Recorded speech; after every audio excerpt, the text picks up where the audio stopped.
हरे कृष्णा। सभी भक्तों का स्वागत है आज की भगवद गीता क्लास में। ये मंगलाचरण करते हैं।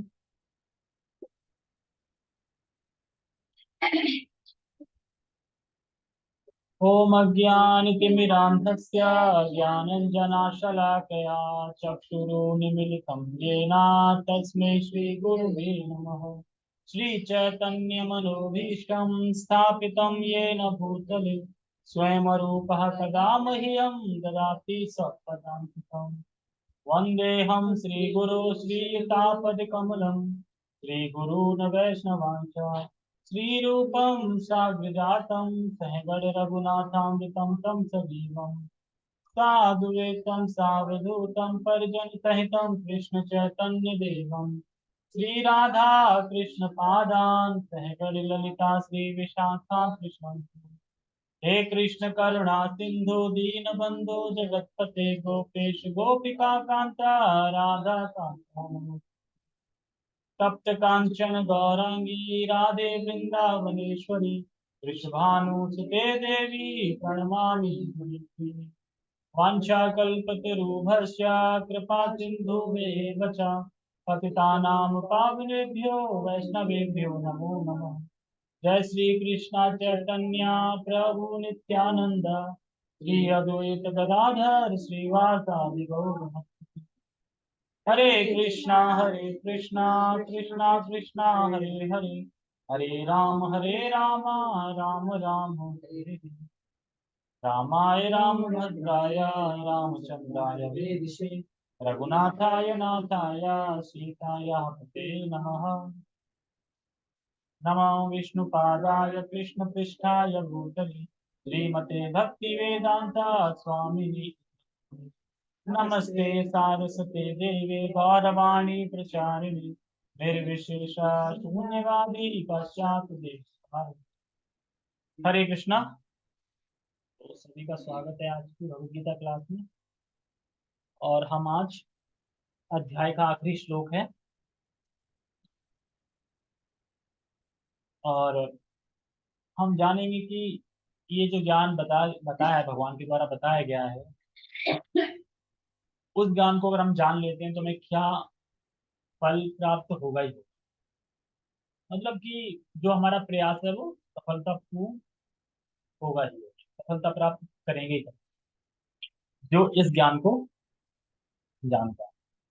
पीछे के श्लोक में क्या बताया गया था, बताएगा कुछ है?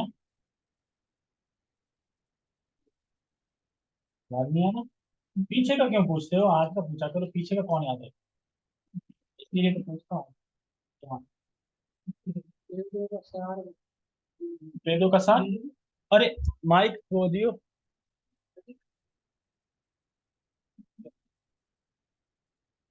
हाँ, क्या है वेदों का सार?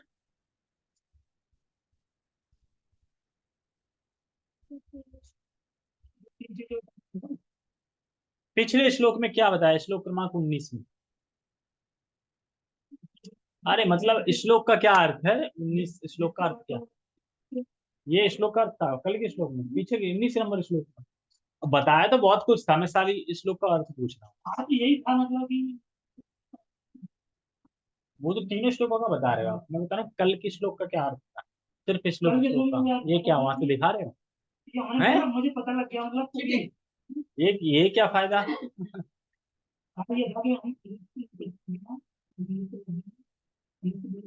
नीचे बैठो। हाँ, सब कुछ हम जान लेंगे। हाँ, मतलब उसके सफल क्या होगा? ये लिंक बता रहे हो, मैं लिंक की बात नहीं कर रहा हूँ। लिंक की बात नहीं कर रहा हूँ, मैं बात कर रहा हूँ श्लोक का अर्थ क्या था। अरे श्लोक क्या था? श्लोक का अर्थ बिल्कुल याद नहीं है। जो भगवान को संशय रहित, जो संशय से रहित जानता है भगवान को पुरुषोत्तम के रूप में, वह सब कुछ जानता है और वह हर भाव से भगवान की सेवा करता है। हर भाव था, मन से, कर्म से, वचन से। संशय रहित वर्ड आया था।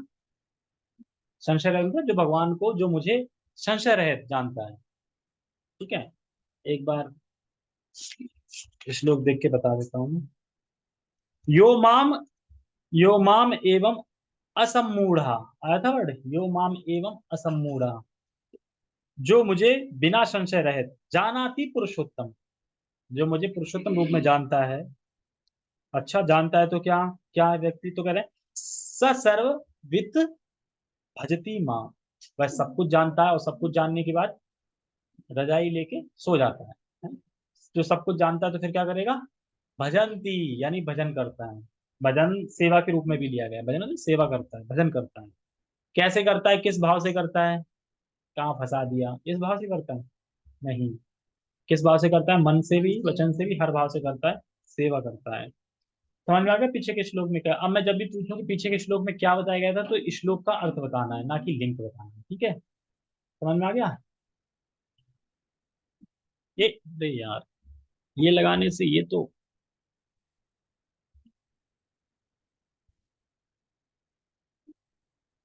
ओके समझ में आया होगा, ठीक है। तो अब आज के श्लोक में क्या बता रहे हैं, देखो आज के श्लोक में समझने का प्रयास करो।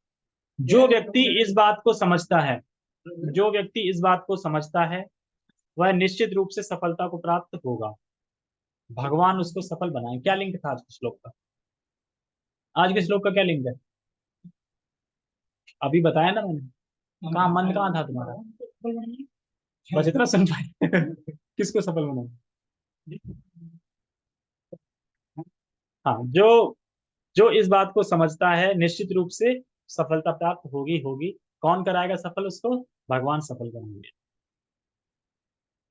ठीक है, श्लोक का उच्चारण करते हैं। इति गुह्यतमं शास्त्रम् इदम् उक्तं मया अनघ एतद् बुद्ध्वा बुद्धिमान् कृतः कृत्यश्च भारत इति गुह्यतं शास्त्रम् इदम् उक्तं मया अनघ एतद् बुद्ध्वा बुद्धिमान् स्यात् कृतः कृत्यश्च भारत कृतः कृत्यश्च भारत। ठीक है,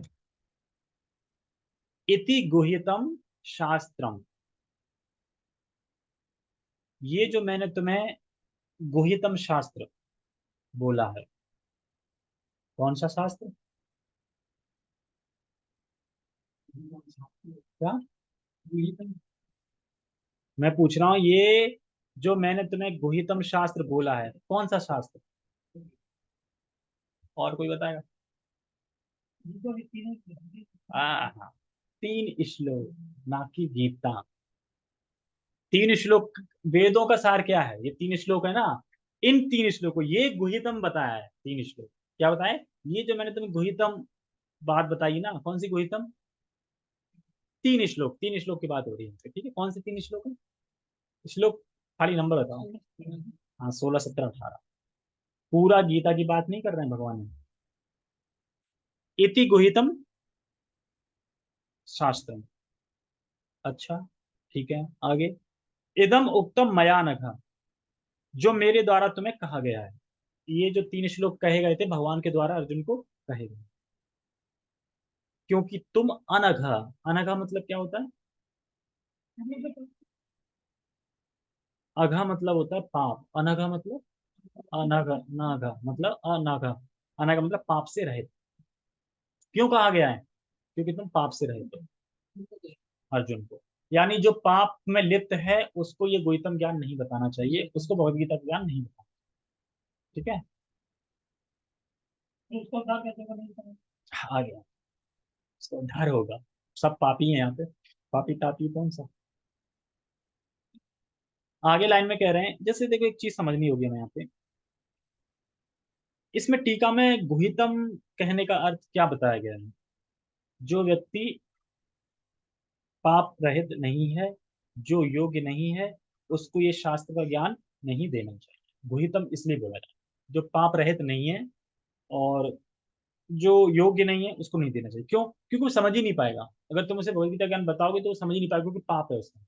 जब तक पाप होगा नहीं समझ सकते। इसीलिए कहते हैं ना स्टार्टिंग में प्रसाद खिलाओ, क्यों बोलते हैं? गीता नहीं समझ पाएगा, वो गीता का ज्ञान देंगे तो नहीं मानेगा, ना समझ पाएगा, लेकिन प्रसाद तो खा लेगा। समोसा किसको पसंद नहीं है? पसंद है समोसा? नहीं है तो ठीक है, ब्रेड पकौड़ा मंगाएंगे। तो अब जिसको पसंद है तो प्रसाद तो हर किसी को पसंद होगा, प्रसाद तो कोई भी खा लेगा, चाहे कितना पापी हो। तो वहीं से उसकी शुद्धि स्टार्ट हो जाएगी।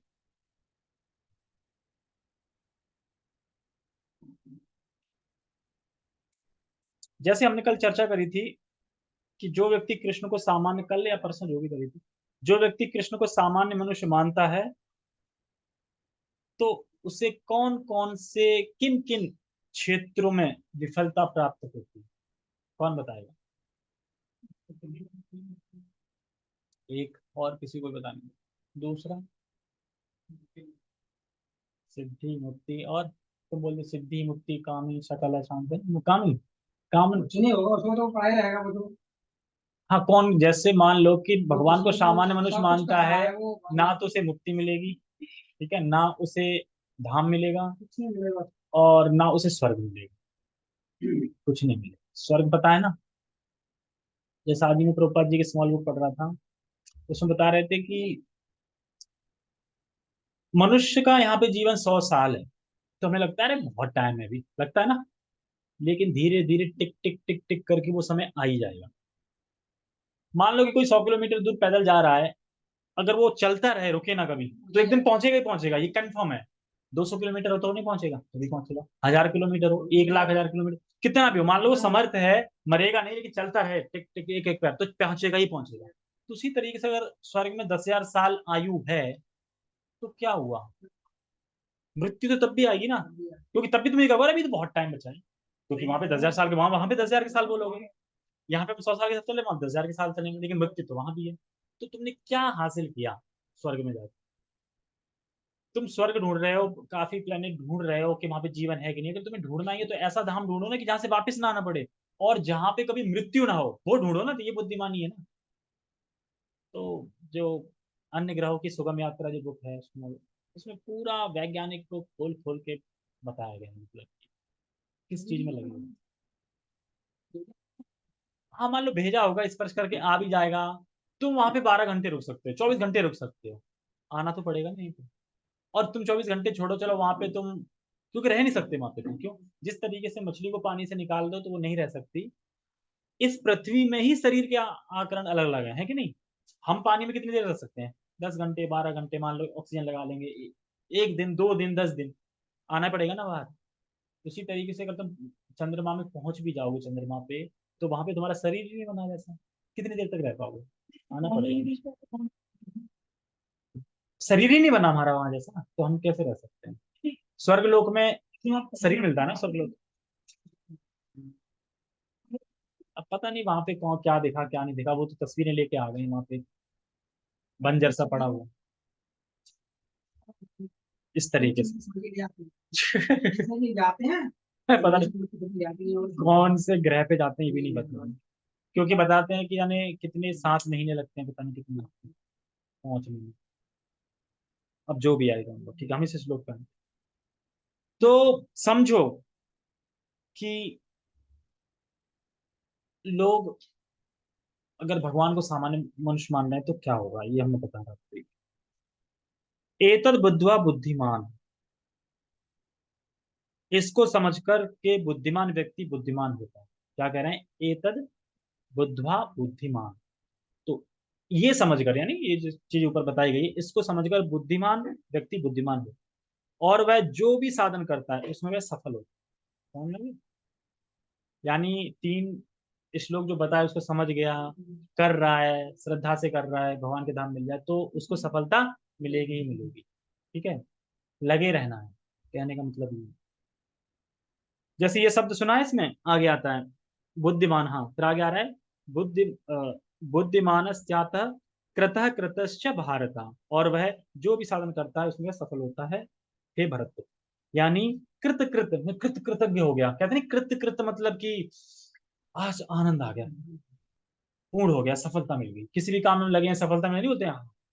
तो वही कृत कृत वहीं से बढ़ा है, मतलब वही वर्ड है जो कृत कृत जो है ना वो यहाँ से है, इस तरीके से। तो क्योंकि उसका जो धारणा है ना वो ठीक है, जैसे मैंने बताया कि जो भगवान कृष्ण को सामान्य मनुष्य मानता है, बाकी सब कार्य कर रहा है, तो उसे कुछ नहीं मिलेगा, मोह आशा मोह कर्म मोह ज्ञान, ठीक है। लेकिन अगर उसकी धारणा सही है कि मुझे सही से भक्ति करनी है, भगवान के धाम जाना है, धारणा सही है, तो सारी चीजें सफलता प्राप्त करेगी। इसीलिए मैंने ये बताया था कि अगर उसकी धारणा सही है कि मैं कौन हूँ, भगवान कौन है, भगवान तो हम सबके स्वामी हैं, और भगवान की भक्ति करके मैं भगवान के पास जा सकता हूँ, और ये धारणा सही सही है, तो सफलतापूर्वक है। लेकिन अगर जिसकी धारणा ये है कि कृष्ण सामान्य मनुष्य है, बाकी सब करने में लगा है, तो मोहगाश, मतलब कुछ नहीं मिलेगा। टेक्स्ट, ये समझ में आ गया है? ये बोलेंगे नहीं आया समझ में,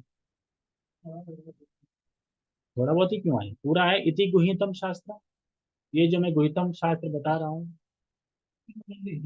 किसको बताता हूँ? जो पाप रहे थे, क्योंकि तुम पाप रहे थे, क्यों बता रहे थे? क्योंकि तुम पाप रहे थे ना। ये तो बुद्धवा, ये जानकर जो बुद्धिमान व्यक्ति है, जो बुद्धिमान व्यक्ति बुद्धिमान बनता है, और जो भी प्रयास करता है उसमें वह सफल हो जाता है, यही बता। ठीक है, जो भी प्रयास, यहाँ पे आत्म जगत की बात हो रही है ना, भौतिक जगत में प्रयास, अब भौतिक जगत प्रयास करता है तो उसमें भी सफलता मिलेगी अगर भगवान के उससे कर रहा है, कुछ कर रहा है। लेकिन अब सही सफलता तो ये है कि भगवान के भक्ति, और कोई सफलता यहाँ पे सफलता नहीं है, क्योंकि वो जन्म मृत्यु की चक्र तो फिर लगा ही है ना, दर्द सुख तो लगे ही नहीं, उससे कैसे बच सकते हैं? मान लो कि 50 करोड़ की लॉटरी तो लग गई, एक्सीडेंट हो गया, टांग टूट गई, अब क्या करोगे 50 करोड़ का? सुख देगा वो जब टूटी टांग है तो कहने का मतलब ये है। हम्म? अरे फिर भी अगर उससे कोई बोले कि 50 करोड़ रुपए दे दो, मैं तुम्हारी टांग एकदम सही कर दूं जैसी थी वैसे, तो नहीं करेगा खर्च, भाई टांग जरूरी चाहिए भैया हमें।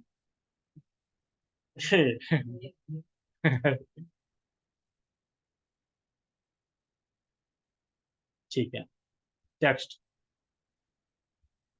हे अनघ, यह वैदिक शास्त्रों का सर्वाधिक गुप्त अंश है, जिसे मैंने अब प्रकट किया है। जो कोई इसे समझता है वह बुद्धिमान हो जाएगा, और उसके प्रयास पूर्ण होंगे। कितना सुंदर बात है। इसलिए हमें ये समझना चाहिए कि हमारे प्रयास पूर्ण होगा, हम प्रयास ही तो कर रहे हैं ना भगवान को समझने का। कोई व्यक्ति गुप्त उद्देश्य लेके अगर बैठा है, इस प्रभुपाद जी बताते हैं, कोई व्यक्ति गुप्त उद्देश्य लेकर बैठा है, वह कभी कृष्ण भावना के संदेश को समझ ही नहीं सकता। हम कितने भी तमोगुण में हो उससे कोई मतलब नहीं, लेकिन जो कि गुप्त संदेश अपने अंदर ही लेके बैठा है, वह कभी भी भगवान को नहीं समझ। कैसे? लेकिन अगर हमारी गंभीरता है कि मुझे समझना है, मान लो कि गुप्त कुछ मैं लेके बैठा हूँ, पता नहीं क्या है, मतलब बता नहीं रहा हूँ जो भी संशय, तो भगवान कभी समझ नहीं पाएंगे क्योंकि गुप्त अंदर ही रखा है ना। लेकिन अगर मैं गंभीरता से, हम भगवान को समझना चाहते हैं, भक्ति करना चाहते हैं ईमानदारी से, तब भगवान अंदर से समझावट देते हैं, यानी ज्ञान देते हैं समझने का। समझने की बुद्धि से कहते हैं ना, कौन सा श्लोक है, अहम बुद्धि बुद्धि, भगवान बुद्धि देते हैं। कब देते हैं? जब भगवान को समर्पित होते हैं, भगवान की भक्ति करते हैं, तो भगवान बुद्धि देते हैं। अगर कोई धोखा कर रहा है कि मैं तो भगवान को उल्लू बना दूंगा, बेवकूफ बना दूंगा, तो किसको धोखा दे रहा है? वह अपने आप को ही धोखा दे रहा है, क्योंकि भगवान को कोई धोखा दे सकता है क्या? तुम खुद को ही धोखा दे रहे हो, तुम खुद ही फंसे रहोगे इस जगत में, खुद ही कष्ट भोगोगे, तो यानी खुद ही तुम धोखा दे रहे हो।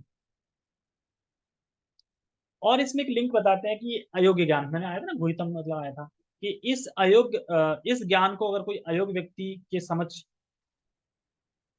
प्रकाशित नहीं किया जाता, इसलिए इस श्लोक, हाँ, इस श्लोक को मतलब अयोग्य व्यक्ति के साथ प्रकाशित नहीं करना चाहिए, ये इस श्लोक का नहीं।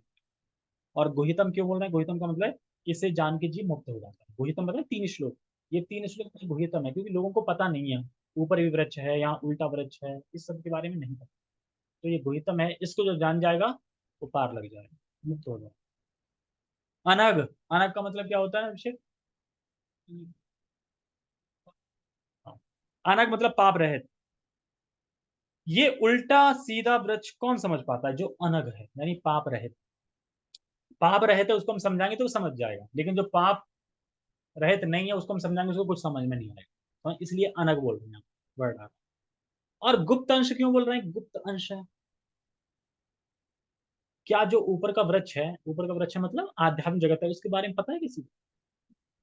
स्वर्ग तक पता है बहुत बहुत। तो गुप्त हो गया कि नहीं हो गया? हमें पता है, हमें लग रहा है हमें पता, सबको पता है? नहीं पता ना। कोई कहता है सब कुछ यही हो, ये कहता है कि सब कुछ यही है, ऊपर भी कुछ नहीं है।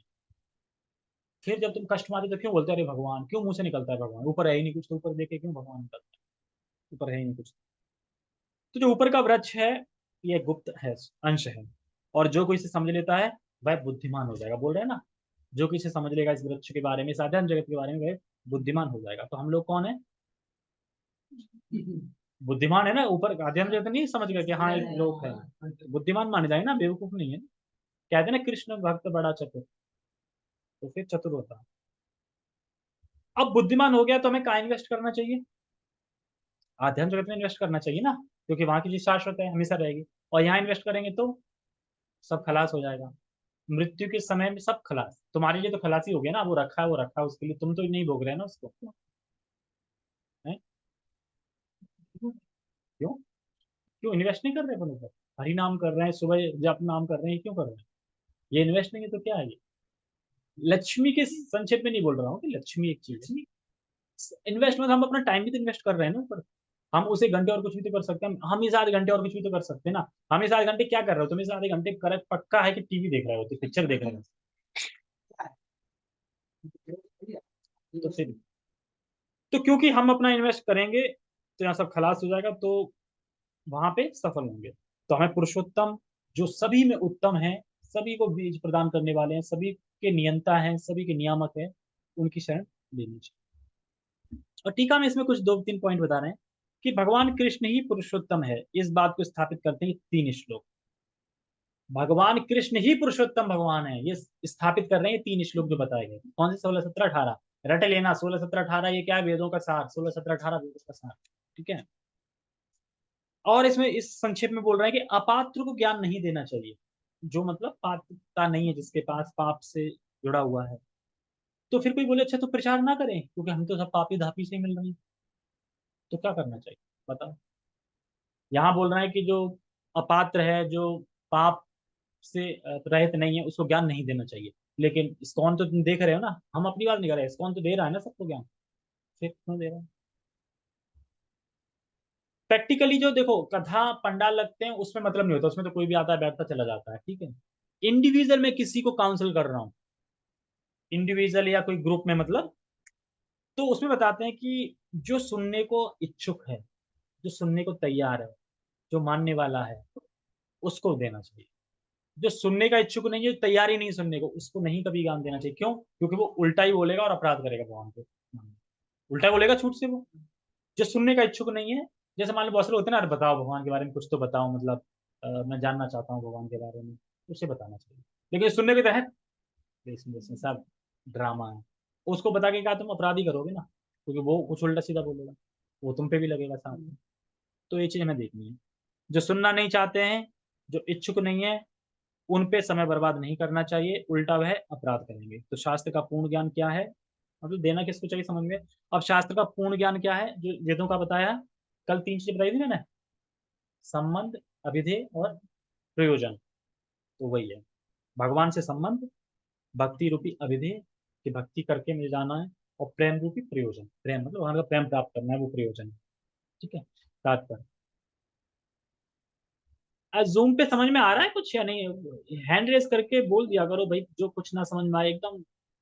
सार्वभौम भट्टाचार्य की तरह नहीं। जब सार्वभौम भट्टाचार्य वेदांत सूत्र पे चर्चा कर रहे थे तो चैतन्य महाप्रभु एकदम आराम से सुन रहे थे। ना हाँ न ना, न मुस्कान, न कुछ, ना बिल्कुल, पता नहीं सुन रहे कि नहीं सुन रहे। अरे कुछ हूँ हाँ हाँ का तो भरो कि हाँ सुन रहे हैं। और अपनी प्रोफाइल जो ऑन कर सकता है प्रोफाइल ऑन करनी चाहिए, क्योंकि ना यूट्यूब पे कम से कम दिखाई तो दे कि कोई है भी, पता चले सब अंधेरा अंधेरा होना। ठीक है आगे बढ़ते हैं, तात्पर्य पढ़ते हैं। भगवान ने यहाँ स्पष्ट किया है कि यह सारे शास्त्रों का सार है, और भगवान ने इसे जिस रूप में कहा है उसे उसी रूप में समझना चाहिए। भगवान ने बोला है आ, तो हमें आ ही समझना चाहिए, ना कि का समझना चाहिए।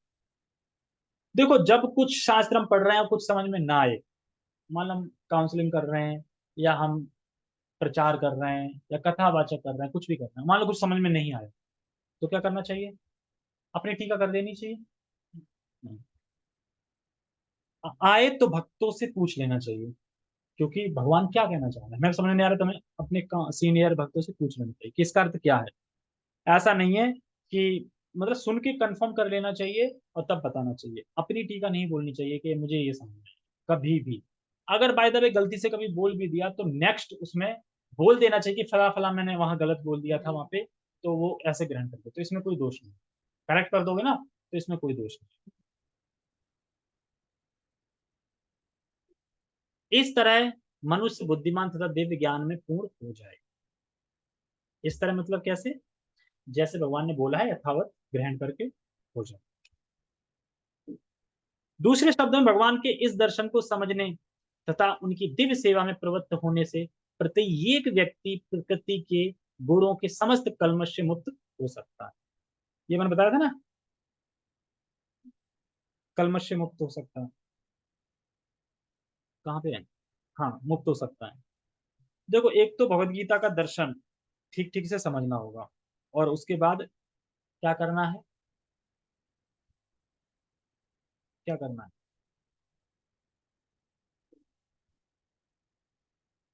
कुछ गलत हो रहा है क्या?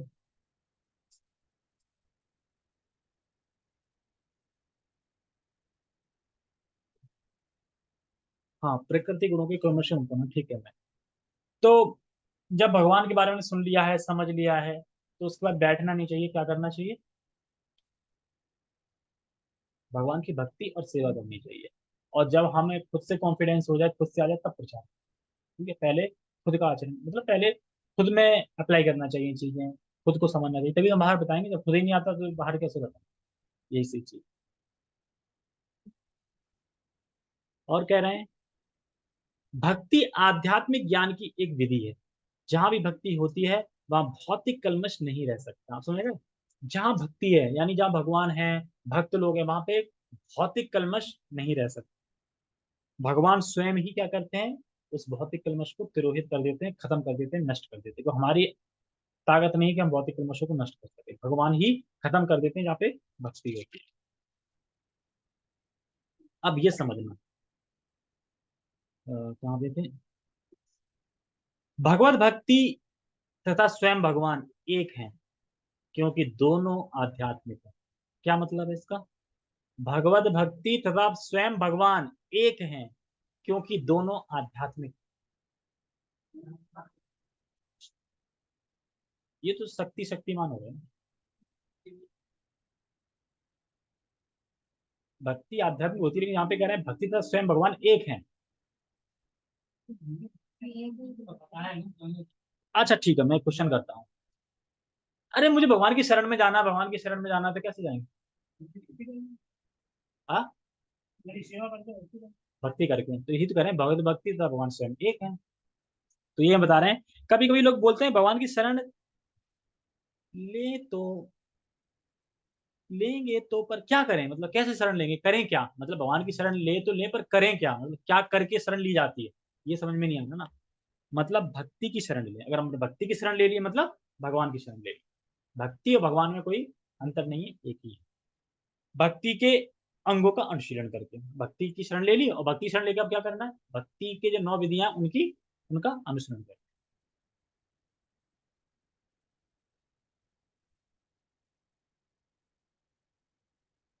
भक्ति परमेश्वर की अंतरंगा शक्ति के भीतर होती है। ये क्या है? भक्ति परमेश्वर की अंतरंगा शक्ति के भीतर होती है।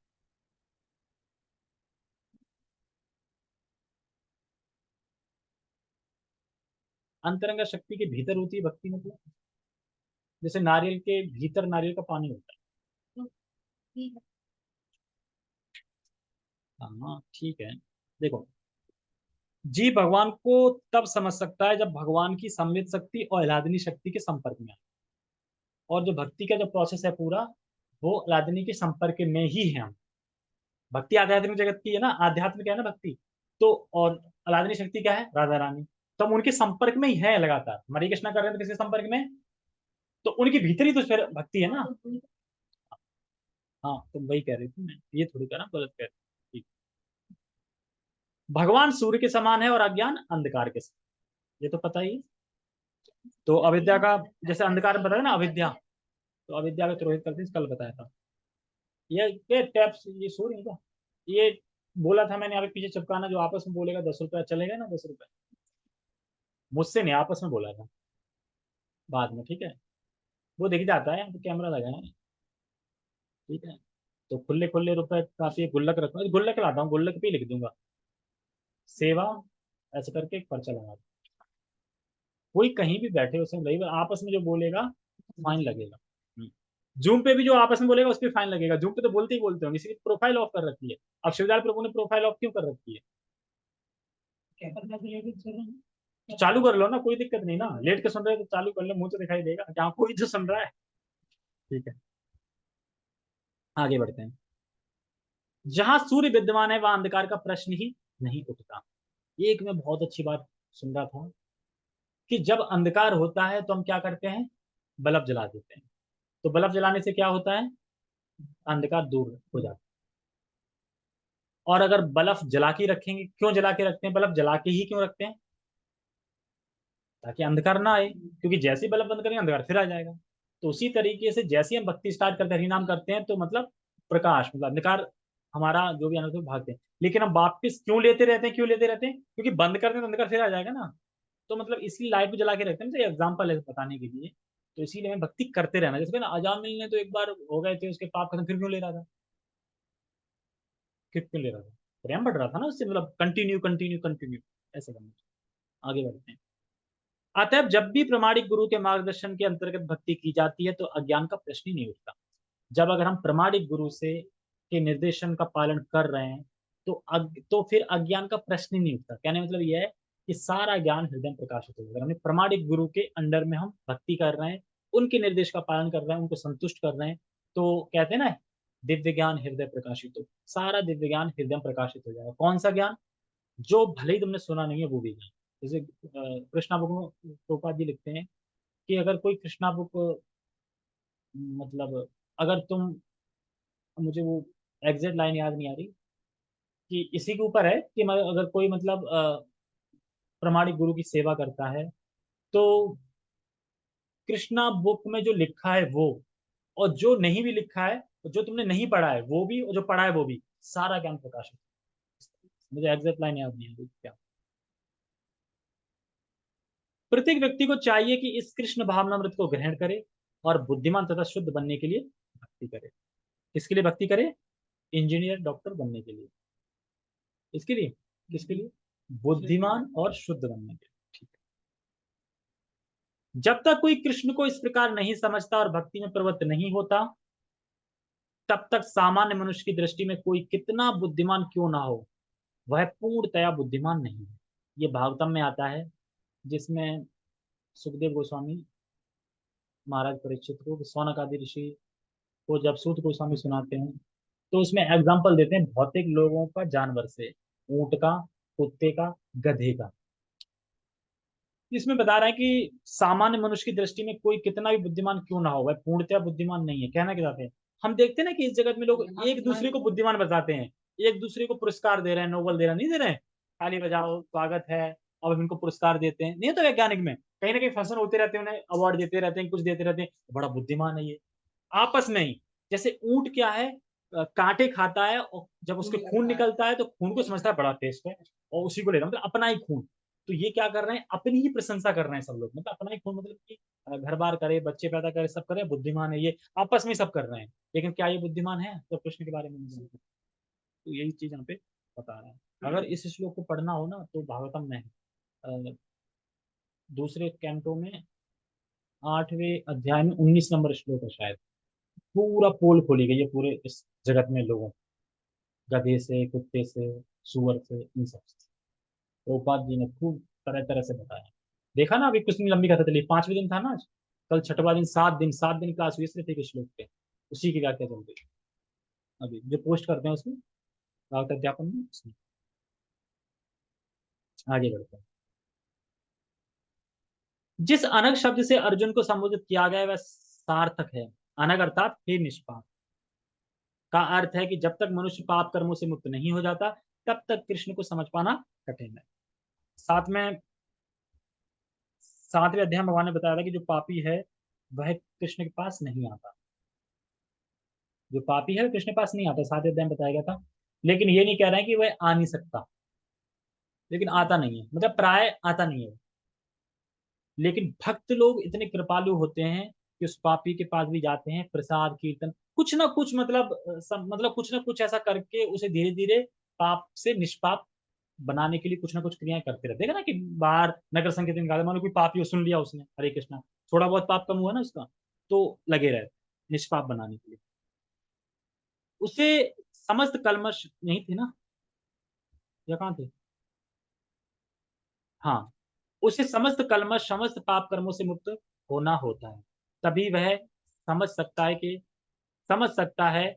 लेकिन भक्ति इतनी शुद्ध तथा शक्तिमान होती है कि एक बार भक्ति में प्रवृत्त होने पर मनुष्य स्वतः निष्पाप हो जाता है ना, निष्पाप हो जाता है, मतलब पापी है लेकिन भक्ति इतनी शक्तिशाली है कि वह एक बार भी कुछ टचिंग वचिंग हो गया तो निष्पाप हो जाता है। जैसे कि भक्त लोग पीछे पड़े थे, अरे प्रभु जी प्रसादी खा लो, प्रसादी पालो, कुछ तो पालो, मतलब कैसे न कैसे तो कुछ ना कुछ तो ग्रहण कर ले। पीछे पड़ जाते हैं, अगर नहीं नहीं मुझे नहीं लेना, मुझे शास्त्र नहीं लेना, ठीक है चलो कोई नहीं, आप प्रसाद खिलाते हैं आपको, आ जाओ खिचड़ी प्रसाद खा लो, कुछ तो खा लो, पीछे पड़े रहते हैं। क्यों? क्योंकि वो चाहते हैं कि ये पाप से थोड़ा निष्पाप हो जाए, तब ये ग्रहण कर पाएंगे, तब ये भगवान के उसमें आ पाएंगे इस तरीके से। और कोई कोई भक्त तो इतने शुद्ध हृदय वाले होते हैं, शुद्ध भक्त होते हैं, जो संकल्प मात्र से ही उसके पापों को खत्म कर देते हैं। वो चाहते हैं कि काश ये भक्त बन जाते बस। प्रभुपाद जी ने सोचा था ना, राधा कौन से प्रभु जी थे जो मुंबई के वो हैं,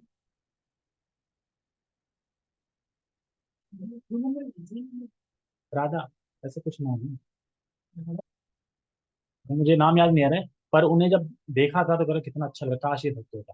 और उसके बाद जब प्रभुपाद जी मंदिर लौट के आए, मतलब काफी दिनों बाद, तो देखा तो ब्रह्मचारी थे बस। हाँ अभी है। हाँ मुंबई इस्कॉन में, जहाँ तक याद आ रहा है, मुझे गलत भी हो सकता हूँ, मतलब लेकिन है, मतलब ये नहीं पता मुंबई इस्कॉन के नाम याद नहीं। राधा नाथ स्वामी कुछ किसी कुछ नाम। ठीक है, आगे बढ़ते हैं। शुद्ध भक्तों की संगति में है, शुद्ध भक्तों की संगति में रहकर पूर्ण कृष्ण भाव में भक्ति करते हुए कुछ बातों को बिल्कुल ही दूर कर देना चाहिए। सबसे महत्वपूर्ण बात जिस पर विजय पानी है वह हृदय की दुर्बलता। पहला पतन प्रकृति पर प्रभुत्व जताने की इच्छा के कारण होता है, यानी मैं हूँ, प्रभुत्व जताना मतलब मैं भोग की इच्छा, भोग की इच्छा के कारण हमारा पतन होता है। इस तरह मनुष्य भगवान की दिव्य प्रेम भक्ति को त्याग देता है। अब मैं व्याख्या नहीं कर रहा हूँ, सिर्फ पढ़ रहा हूँ। ठीक है? कहाँ है? हाँ, दूसरी हृदय की दुर्बलता है कि जब कोई अधिकाधिक प्रवृत्ति जताने की इच्छा करता है तो भौतिक पदार्थ के सामित्व के प्रति आसक्त हो जाता है। यानी अब जब उसने भोग की इच्छा कर ली, फिर धीरे धीरे क्या होता है, वो भोग में आसक्त हो जाता है, और धीरे धीरे क्या होता है, अपना ही मानने लगता है वो भोग मेरा ही है, मतलब वस्तुओं को भी अपना ही मानने लगता है, इतना घुस जाता है। इस संसार की सारी समस्याएं इन्हीं हृदय की दुर्बलताओं के कारण है। यही है कि नहीं पतन का कारण, भोग इच्छा। इस अध्याय के प्रथम 5 श्लोकों में हृदय की इन्हीं दुर्बलताओं से अपने को मुक्त करने की विधि का वर्णन हुआ है, और छठे श्लोक से अंतिम श्लोक तक पुरुषोत्तम योग की विवेचना हुई, मतलब पीछे पेड़ कैसे काटना है वगैरह वगैरह ये बताया, लास्ट में फिर पुरुषोत्तम की मुक्त। इस प्रकार श्रीमद भगवद गीता के 15वें अध्याय पुरुषोत्तम योग का भक्ति वेदांत तात्पर्य में। हरि बोल। जगत गुरु श्रील प्रभुपाद की जय। श्रीमद भगवद गीता की जय। निताय निताय गौर प्रेमानंद। हरे कृष्ण।